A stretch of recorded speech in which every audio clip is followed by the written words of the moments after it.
지난 우리 주일날 오후에 우리 10명을 입양해서 기르시는 우리 윤정희 사모님 오셨지 않습니까? 우리 사모님을 뵀는데 우리 사모님께서 뵈자마자 이 책을 선물로 주세요. 한번 따라해 보시죠. 나는 하나님의 딸. 이게 누구 책이냐면 우리 윤정희 사모님 첫째 딸이 쓴 규장 출판사에서 나온 책입니다. 알고 보니까 저는 처음 봤던 책인데 알고 보니까 이 책이 그래도 꽤 많이 팔렸나 봐요.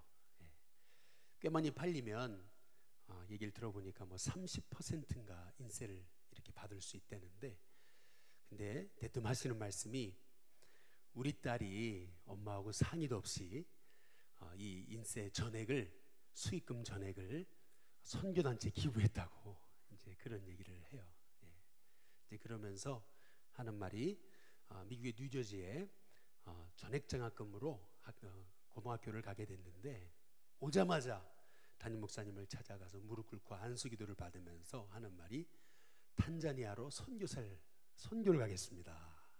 이제 그러더라는 거죠. 그 얘기를 하는데 제가 그런 생각이 들었습니다. 한번 따라해 보겠습니다. 그 엄마의 그 딸, 그때 그 엄마의 그 딸이라고 하는 것 아니겠습니까? 배로 낳지 않은 딸인데, 가슴으로 낳은 딸인데도 엄마와 붕어빵이 되더라는 것입니다. 그 엄마의 그 딸이라는 거죠. 오늘 말씀의 제목도 한번 따라해 보겠습니다. 그 나무의 그 열매. 그 나무의 그 열매다, 우리 예수님이 말씀하시는데요. 우리가 계속 마태복음에서부터 시작해서 지금 예수님의 잠언 한번 따라해 보시죠. 예수님의 지혜, 예수님의 잠언 혹은 예수님의 지혜라고 불리우는 아주 짤막한 그 예수님의 그 말씀에 관한, 잠언에 관한 말씀을 우리 마태복음을 통해서 순차적으로 시리즈로 보고 있습니다. 근데 오늘 우리가 함께 읽은 이 말씀은 산상수훈의 결론과도 같은 말씀이거든요. 산상수훈이 마태복음 5장, 6장 그리고 7장에 나오는 것 잘 아시지 않습니까? 오늘 말씀은 7장 이제 후반 부분입니다. 이 말의 의미는 오늘 말씀은 산상수훈의 거의 결론 부분에 있는 그런 말씀이라는 건데요. 우리가 그리스도인으로서 한번 따라해 보겠습니다. 어떻게 살아야 하는가? 어떻게 우리가 살아야 되느냐라고 하는 것을 알고 싶다면 우리가 산상수훈 5장, 6장 그리고 7장을 꼭 여러 번 읽어보시고 묵상하시고 또 그 산상수훈의 말씀을 내 삶에 적용하려고 힘쓸 때 그리스도인다운 생활을, 삶을 살 수 있음을 우리가 알게 될 것입니다. 그런데 우리가 산상수훈을 딱 펼치면, 마태복음 5장 처음 산상수훈을 딱 펼치면 한번 따라해 보겠습니다. 구제하라, 금식해라, 전도해라, 그런 얘기가 없습니다. 해라 하는 얘기가 없습니다. 산상수훈의 첫 시작은 뭐냐면 심령이 가난한 자는 복이 있나니 천국이 그들의 것이며, 애통하는 자는 복이 있나니 저희가 위로를 받을 것이며, 화평케 하는 자는 복이 있나니 저희가 하나님의 아들의 일컬음을 받을 것이요. 잘 보시면은 산상수훈의 시작은 뭘 해라 하는 음성이 아니라 산상수훈의 시작은 다름 아닌 성품에 관한 말씀입니다. 진짜 복은 어떤 복이냐? 심령이 가난합니다. 진짜 복은 뭐냐? 애통하는 것이다. 진짜 복은 뭐냐? 온유한 것이다. 진짜 복은 뭐냐? 화평케 하는 것이다 라고 우리 예수님께서 말씀하고 계시는 것입니다. 다시 한번 따라해 보시죠. 그 나무, 그 열매. 오늘 말씀도 그 나무, 그 열매를 보면 그 나무를 안다 라고 하시는 이 말씀의 키워드는 열매라는 단어에 있습니다. 열매라고 하고 말씀하시는 것은 다름 아닌 바로 그리스도인이 맺어야 할 성품에 관한 이 말씀인 것을 우리가 알 수 있는 것입니다. 오늘 말씀의 핵심은 그 성품에 관한 그런 말씀입니다. 오늘 말씀에서 먼저 첫 번째는 한번 따라해 보겠습니다. 나무와 열매는 일치한다. 나무와 열매는 일치한다는 것입니다. 우리 한번 여기 한번 보시면, 제가 여기 우리 교회 뒷산에 가서 제가 이 나무를 그냥 썩은 나무인데 가져왔습니다.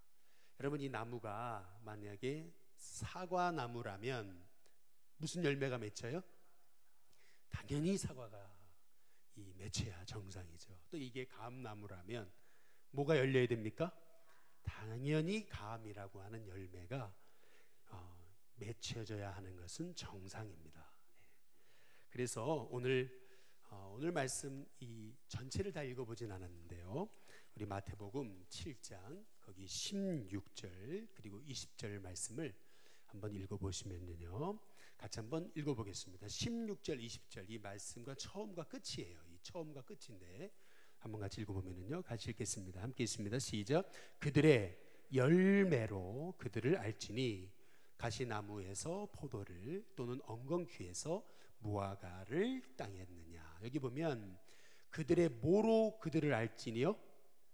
열매로. 그렇지 않습니까? 그런데 20절에도 보면은 그 말씀이 끝나는 부분에 뭐라고 말씀하시냐 하면, 같이 한번 읽어보겠습니다. 같이 있습니다. 시작. 이러므로 그들의 열매로 그들을 알리라. 한번 따라해 보겠습니다. 열매로. 여기 말씀의 처음과 끝에 열매로 그들을 안다. 그러니까 이 나무가 사과나무인지 감나무인지 포도나무인지 아는 비결은 여기에 맺히는 열매를 보면 알 수 있다라고 하는 것입니다. 사실 이 말씀은요, 원래 예수님이 이 말씀을 주신 이유는 한번 따라해 보겠습니다. 거짓 선지자, 거짓 선지자를 어떻게 분별하냐라고 하는 말씀을 주시면서 주신 말씀입니다. 지난주에 우리 사역자 카톡방이 있는데, 거기 카톡방에 사진 하나가 올라왔는데 보니까 우리 교회 여기 주차장 올라오는 곳에 뭐 이렇게 대자보 같은 게 붙었어요. 근데 보니까 이 신천지가 붙여놓은 거예요. 그래서 우리 사역자들이 그걸 떼는데 아주 애를 먹었습니다. 또 우리 사역자 문 앞에다가도 또 그냥 탁 붙여놔가지고 또 그거 떼는데 애를 먹었고요. 오늘 여기 말씀에서 우리 예수님이 이 말씀을 주신 사실, 본래 그 배경은 다시 한번 따라해 보시죠. 거짓 선지자. 그러니까 거짓 선지자를 어떻게 분별하냐, 이 분별하는 방법. 더 쉽게 말하면 우리가 사람을 어떻게 분별하는가라고 하는 것을 예수님께서 주신 그 사람을 분별하는 법, 다시 말하면 지혜에 관한 말씀입니다. 근데 오늘 말씀에서 핵심은 어떻게 분별하느냐, 그것은 말로 그 사람을 볼 게 아니고, 외모로 그 사람을 볼 게 아니고, 그 사람이 삶을 통해 맺는 열매를 통해 알 수 있다. 이제 그 말씀입니다. 사실은 우리 마태복음 7장 거기 우리 15절 말씀, 우리가 아까 함께 읽어보신 말씀 바로 위에 7장 15절 같이 한번 우리 같이 읽어보겠습니다. 같이 있습니다. 함께 있습니다. 시작. 거짓 선지자들을 삼가라. 양의 옷을 입고 너희에게 나아오나 속에는 노략하는 일이라. 여기 보면 겉으로는 양의 옷을 입었대요. 그러나 속에는 노략하는 뭐라고요? 일이다 라고 그렇게 말하고 있는 것입니다. 겉으로는 양인데 속으로는 잡아먹으려고 사실은 도사리고 있는 일이다 라고 그렇게 예수님이 말씀을 하시는 겁니다. 제가 처음에 이제 미국에 갈 때 저는 뭐 많은 분들이 아시겠지만 저는 한국 음식보다 그 미국 음식을 더 좋아하는 사람인 줄 알았습니다. 그래서 미국에 가서 이 미국 음식들을 이렇게 참 기회가 나면 이렇게 먹으려고 그러고 살려고 그러고 그렇게 했었습니다. 참 좋아했었습니다. 한국에 있을 때도 그렇게 그 뭐 맥도날드라든지 버거킹이라든지 이런 패스트푸드를 저는 굉장히 좋아했었습니다. 미국 가면 저는 한국 음식 없이도 살 수 있다 이런 생각을 가졌었거든요. 그런데 웬걸요, 미국에서 생활하는데 1년 지나고 2년 지나고 하는데 야, 이 미국 음식이요 못 먹겠어요. 이제는요. 못 먹겠습니다. 어느 순간에서부터인가 이 기숙사를 딱 등록을 하면, 이 봄에 그리고 가을에 기숙사를 딱 등록을 하면 등록함과 동시에 기숙사에서 나오는 미국 음식을, 기숙사 음식은 당연히 미국 음식이죠. 그 미국 음식을 필수로 먹게 돼 있어요. 그래서 티켓을 줍니다. 뭐 10장 이렇게 줘요. 꼭 가서 먹어요. 먹게끔 티켓을 줍니다. 전에는 올커니 해가지고 받자마자 가가지고 뭐 우리 외식하러 가자 그래가지고 우리 가족들하고 같이 먹으러 가고 그랬는데 1년 지나고 이제 2년 지나고 그러면서 나중에는요, 그 기숙사 음식을 딱 보면은 어떤 생각이 들면 어떠냐 하면은 막 울렁울렁 됐습니다. 못 먹겠어요. 그러면서 제가 깨달은 게 있습니다. 나는 한국인이구나. 이제 그 사실을 제가 깨달았습니다. 야, 영락없는 나는 한국인이구나. 나는 한국 사람의 피가 흐르는구나. 라는 것을 깨달았습니다. 여러분, 제가 왜 이런 말씀을 드리냐면 본성은 다 드러난다는 것입니다. 우리가 구원받은 하나님의 자녀가 맞다면 뭐 우리가 인생을 살다 보면은 좀 실수할 수도 있고 누구를 미워할 수도 있고 또 뭐 이렇게 불화를 일으킬 수도 있고 뭐 죄도 질 수 있고 그렇습니다. 그러나 우리가 정말 구원받은 하나님의 자녀가 맞다면 우리는 반드시 제자리로 돌아옵니다. 죄 짓는 게 싫어져야 마땅하고, 그리고 내가 이 화평의 도구가 되지 못하는 것에 대한 나 자신의 죄책감이 있어야 정상이고, 그리고 막 사람을 미워하다가도 내 이러면 안 되지 라고 하는 생각이 들어야 정상이라는 것입니다. 그게 그리스도인이라는 것이죠. 만약에 구원받은 하나님의 자녀가 아니라면 겉으로는 구원받은 것 같은데 이 사람 구원 못 받았거든요. 그렇다면 믿음 생활도 열심히 하는 것 같고 봉사도 열심히 하는 것 같지만 결국에는 나중에는 다 드러난다는 거예요. 다. 그러니까 결국 한번 따라해 보겠습니다. 열매로 나무를 알지니. 열매를 보면, 이 나무를 아는 방법, 열매를 보면 안다는 거예요. 열매를 보면 구원받았다고 하면서 물론 잠시는 뭐 놀러 가기도 싶고 그렇겠죠. 그러나 구원받은 사람이 맞다면 예배가 기다려져야 되는 거죠. 구원받은 사람이 맞다면 말씀 없이 사는 것에 대한 내 마음에 이 죄책감이 있어야 된다는 것입니다. 내가 구원받은 사람이 정말 맞다면 기도하고 싶어져야죠. 내가 구원받은 사람이 맞다면 말씀대로 살지 못하는 것에 대한 뭐 매같이 말씀대로 살지는 못하더라도 어느 순간 내가 말씀대로 살지 못하는구나, 십자가를 바라보는 순간 내 안에 회개가 몰려와야 정상이라는 것입니다. 우리 베드로 후서 한번 2장 22절 같이 한번 읽어보겠습니다. 같이 읽어보겠습니다. 함께 읽겠습니다. 같이 읽습니다. 시작. 참된 속담에 이르기를 개가 그 토하였던 것에 돌아가고 돼지가 씻었다가 더러운 구덩이에 돌아 누웠다 하는 말이 그들에게 응하였도다. 마틴 로이드 존스 목사님의 이 산상수훈 강해, 오늘 이 말씀에 관한 그 강해 말씀을 이렇게 읽어보니까 이 얘기가 나와요. 이게 무슨 말이냐면은 이 얘기입니다. 이 마틴 로이드 존스 목사님이 이런 얘기를 하시는 거예요. 돼지를 한번 씻겨보라는 거예요. 한번 사진 한번 보여주시겠습니까? 돼지를 씻겨보면 돼지도 이렇게 예뻐요. 예쁘죠? 아주 예쁩니다. 그렇죠? 여기다 향수를 한번 뿌려보세요. 그러면 돼지도 향기가 납니다. 그러나 한번 따라해 보시죠. 돼지는 돼지다. 돼지는 돼지죠. 이렇게 깨끗하게 씻겨놓고 향수도 뿌려놨어도 돼지는 다시 더러운 곳에 자기 몸을 다 문대게 되어 있습니다. 문대도 전혀 이 마음의 문제가 되지 않습니다. 더러운 게 문제가 되지 않아요. 그러나 우리가 구원받은 사람이 맞다면 우리는 더러움과 영원히 친할 수는 없어요.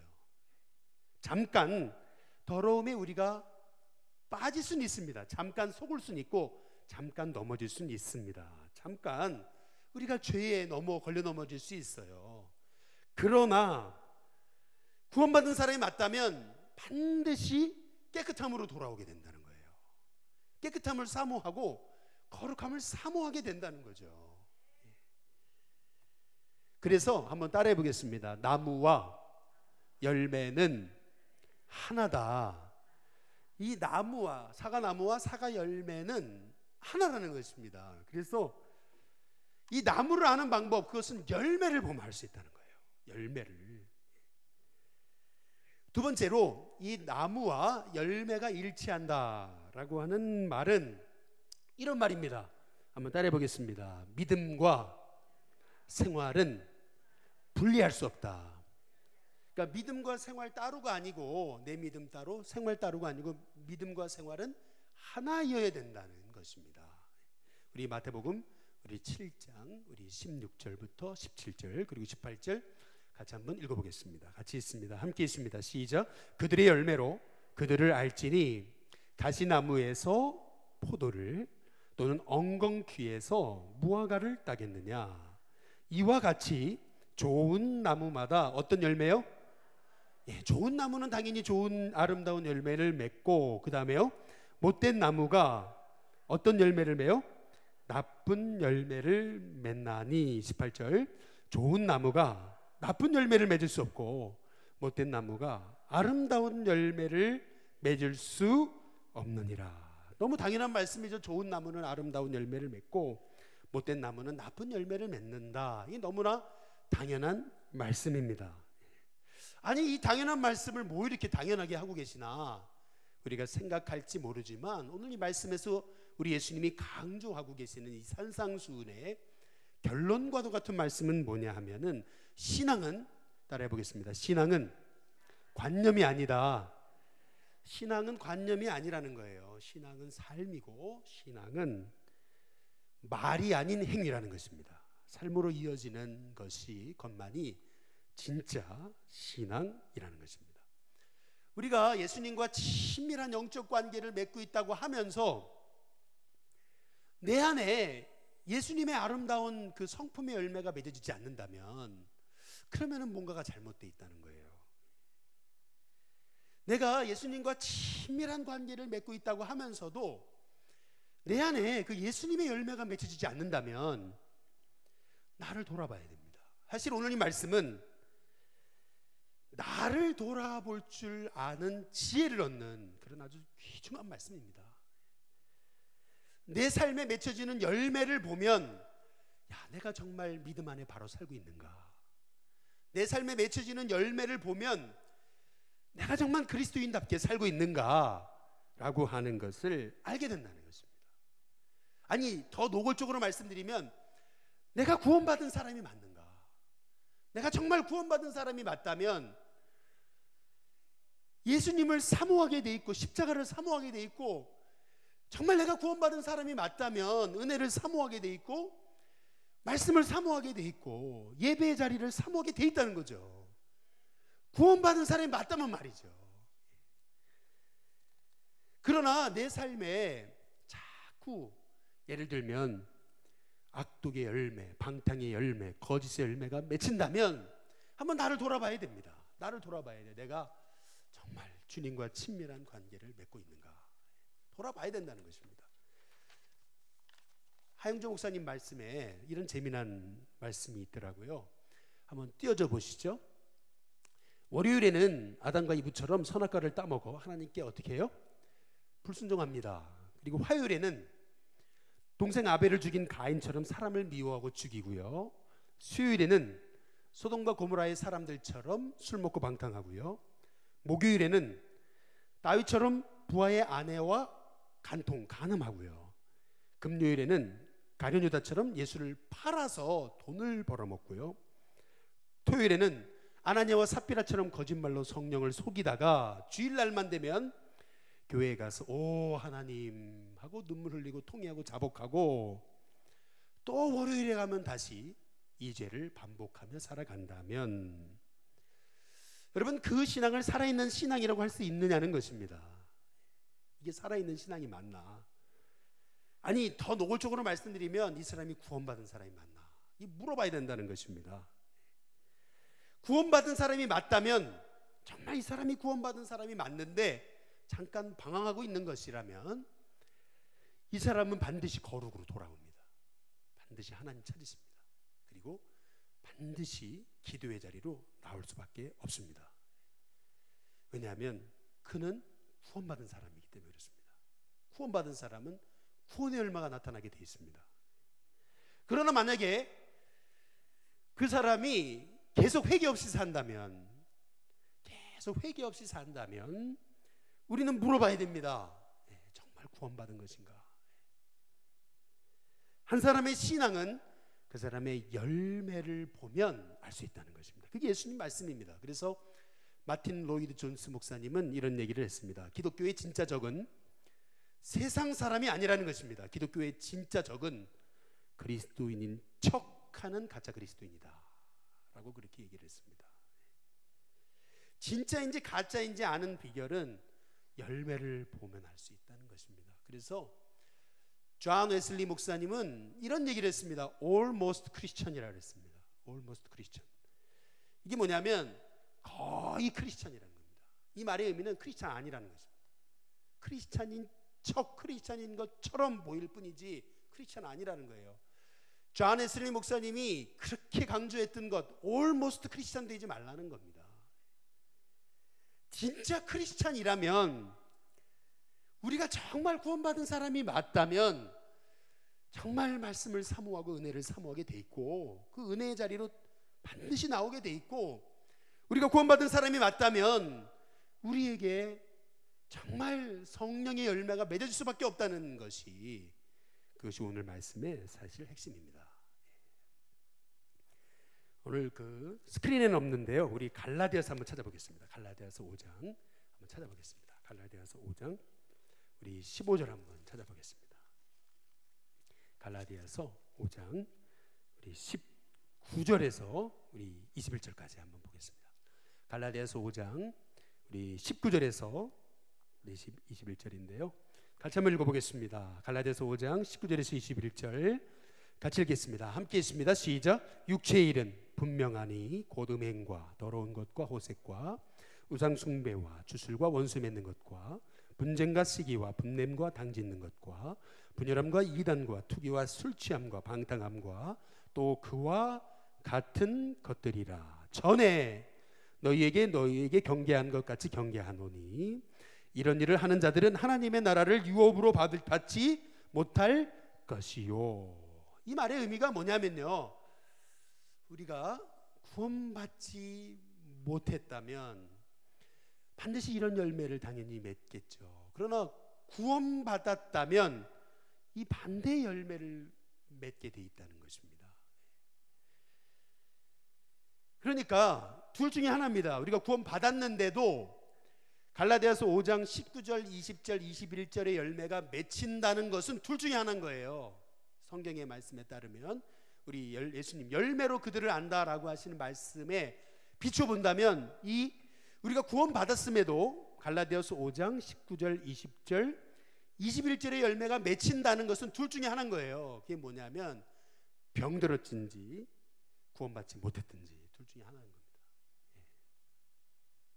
그래서 사실 우리가 이 열매로 그들을 알지니 하고 하신 말씀을 자꾸 그들로 대입하지 말고 열매로 나를 알지니, 그러니까 이 열매를 보면서, 나에게 맺혀진 열매를 보면서 내가 정말 구원받은 사람이 맞는가? 내가 정말 말씀 안에 서 있는가? 내가 정말 성령의 열매를 맺고 있는가? 나 자신을 바라보면서 내가 정말 구원받은 사람이 맞는가? 아니면 내가 병들었는가? 내가 지금 말씀 안에 서 있는가? 나 자신을 끊임없이 돌아봐야 된다는 것입니다. 우리가 정말 구원받은 사람이 맞다면 우리 갈라디아서 5장 거기 22절 23절 이 열매가 맺혀질 수 있다는 거죠. 맺혀지게 되어 있다는 거죠. 우리 22절 23절 같이 읽어보겠습니다. 같이 읽습니다. 시작. 오직 성령의 열매는 사랑과 희락과 화평과 오래 참음과 자비와 양선과 충성과 온유와 절제니 이 같은 것을 금지할 법이 없느니라. 여러분이 구원받은 사람이 맞다면 여러분은 그럼에도 불구하고 결국에는, 처음에는 내 마음이 힘들어도 결국에는 사랑을 선택하게 돼 있습니다. 여러분이 구원받은 사람이 맞다면 여러분 안에 때로는 물질 때문에 좌절하고 넘어지다가도 환경에 상관없는 그 하나님을 의지하는 기쁨이 찾아와야 정상이고요. 여러분이 구원받는 사람이 맞다면 때로는 불안하고 때로는 초조하다가도 구원받은 사람이 맞다면 하나님 앞에 딱 맡기는 어느 순간 여러분 마음 안에 평안이 임해야 정상이고, 구원받은 사람이 맞다면 내가 워낙 성격이 조급하고 하다가도 끝까지 십자가를 바라보면서 인내하게 돼 있고, 여러분이 구원받은 사람이 맞다면 마음에 때로는 누구를 막 미워하고 막 그러다가도 어떤 사람을 이렇게 긍휼히 여기는 마음이 생겨지게 달라고 기도하게 돼 있고, 여러분이 정말 구원받은 사람이 맞다면 더러움은 미워지게 돼 있고 선함을 사모하게 돼 있고 말이죠. 여러분이 구원받은 사람이 맞다면 정말 충성스러운 하나님의 종이 돼 있고 믿을 만한 사람이 됩니다. 그리고 구원받은 사람이 맞다면 온유함을 사모하게 되죠. 구원받은 사람이 맞다면 절제하게 됩니다. 어떤 분은 그러죠. 아니 이거 어떻게 이 9가지 열매 이거 다 하면은 성자 아니냐고, 이제 이렇게 성자 아니냐고, 이거 하면 성자라고 이렇게 되면 이렇게 얘기하시는지 모르지만 우리 주님이 말씀하시는 그 말씀 아닙니다. 우리가 정말 구원받은 사람이 맞고 우리가 성령을 쫓아 행하면 이 성령의 열매는 맺어지게 돼 있는데, 이 열매는 9가지가 아니라 사실은 하나라는 것입니다. 하나. 예. 그래서 성령의 9가지 열매들이 아니라 성령의 9가지 열매 단수입니다. 예. 성령의 9가지 열매, 이 헬라어는 복수가 아니고 단수입니다. 곧 우리가 정말 십자가를 바라보고 예수님 만난 사람이 맞다면 내 안에 이 9가지 열매를 사모하게 돼 있고, 또 이 9가지 열매가 맺혀지지 않을 때 갈등하게 돼 있고, 그리고 이 9가지 열매는 맺혀지게 되어 있다라고 하는 것이 오늘 말씀입니다. 그걸 어떻게 할 수 있냐면 거기 23절 보겠습니다. 23절에 보면 뭐라고 말씀하십니까? 같이 읽어보겠습니다. 같이 있습니다. 시작. 온유와 절제니 이 같은 것을 뭐예요? 예, non-stoppable입니다. 여러분, 스탑할 수 없다는 것입니다. 무슨 말이냐면 당연히 스탑하지 못해요. 정말 영혼 사랑하는 마음을 스탑할 수 없다는 것입니다. 금지할 법이 없대요. 여러분, 정말 우리가 하나님의 은혜를 받은 사람이 맞다면 우리 안에 이런 열매는 금지할 것이 없다라고 말씀하고 계십니다. 이 말씀만 드리고 마치겠습니다. 좀 시간이 흘렀는데요. 요새 새벽에 민수기 말씀을 갖고 우리가 같이 묵상하고 있습니다. 지난 어제 그저께 목요일 날에 나실인에 관한 말씀을 나눴는데요. 이 나실인으로 서원한 경우, 뭐 일시적이든 평생이든 나실인으로 서원했을 때, 나실인으로 서원한 사람은 세 가지. 몇 가지요? 예, 세 가지를 금해야 되는데, 첫 번째는 뭐냐면 술, 독주를 금하라고 말씀합니다. 그런데 그냥 술, 독주를 금하는 정도가 아니라 건포도도 안 되고요, 포도나무 열매도 안 되고, 심지어는 포도나무 씨도 안 된대요. 씨도 안 된다. 무슨 말이냐면 아예 술은 쳐다보지도 말라는 거죠. 술에 대해서는 생각도 하지 말아라.